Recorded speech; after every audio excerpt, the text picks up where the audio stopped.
একজন ইমাম যদি এরকমের ফিতনা ছড়ায়, সাধারণ মানুষ কি করবে? ইমামের পিছনে অনেক মানুষ নামাজ পড়ে, ইমাম যা বলে পিছনের মুসল্লিরা তাই মেনে নেয়। ইমাম যখন নামাজ পড়ায় সেজদা দেয়, তখন মুসল্লিরাও তার সাথে সাথে সেজদা দেয়। ইমাম যখন রুকুতে যায়, মুসল্লিরাও তার সাথে সাথে রুকুতে যায়। আর এই ইমাম কি করলো? আমার বলতেও ঘৃণা হয়। এই সমস্ত ইমামদেরকে বলবো, ইমান আনছেন তো? ইমান তিল পরিমাণ আছে তো? বলছে না যে এক শ্রেণীর ইমানকে দিয়ে জাহান্নামের আগুন উৎপাদন করা হবে। এই যে ইমানটা দেখছেন, এই ইমানটা মসজিদে একটি নারীর সাথে জেনা করছে। ভাবুন তো, একজন ইমামে যদি জেনা করে, সাধারণ মানুষ কি করবে? আজকে এই ইমানকে মাটির ভিতরে গর্ত করে গলা কামায় দাবিয়ে পাথর মারতে মারতে মারতে মারতে পৃথিবী থেকে সরিয়ে দাও। ওর তো পাথর মারতে মারতে, এটি হইলে আইন, পাথর মারতে মারতে ওকে হত্যা করতেই হবে। এটি হইলে ইসলামিক আইন। যদি ওকে হত্যা না করা হয়, তবে ন্যায় বিচার তো হবে না।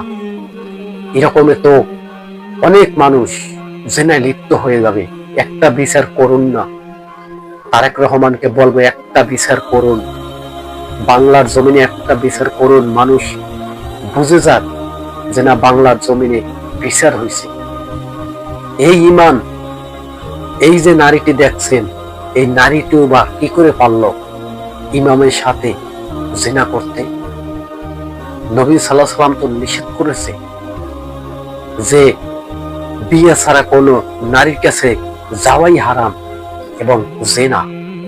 এই নারীটা একবার না, দুইবার না, তিনবার এই আলেমের পিছনে, এই আলেমের সাথে জিনা করছে।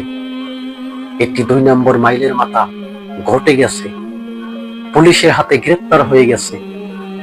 আহারে মান সম্মান! কোন ইমামের পিছনে নামাজ পড়বো, এখন এইটি আমাদের মনের ভিতরে ঘাবড়াচ্ছে। ইমান ভালো না খারাপ কি করে বুঝবো? উপরে উপরে আপনাকে দেখতে ভালো, ভিতরে ভিতরে আপনি কি রকম তা একমাত্র আপনিই জানেন, আল্লাহই জানে। আজকে ইমামদেরকে বলবো, দুনিয়াটাকে ধ্বংসের মুখে ঠেলে দিয়েন না, গজবের কারখানা বানিয়ে দিয়েন না। গজব যে কোনো মুহূর্তে আসতে পারে। আজকে ইমাম হয়ে যদি এরকমের কাজ করতে পারে, সাধারণ মানুষ কি করবে? এইটি হইলে জাতির প্রশ্ন।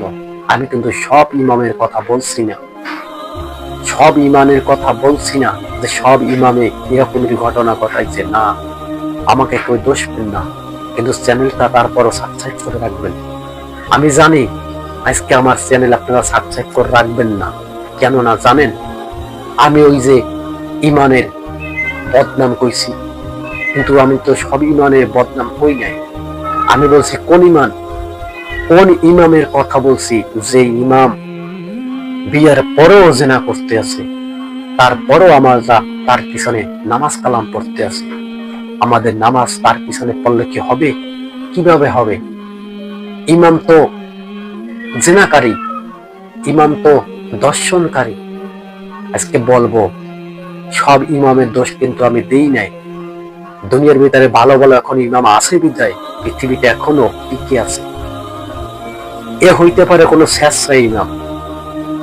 এ 30 পারা কোরআনের হাফেজ যদি হয়েও থাকে, এরকমের কাজ কিভাবে করলো? আর বলে জানি না আমাকে কিভাবে আনছে এখানে, আমি কিভাবে আনছি আমি নিজেও জানি না।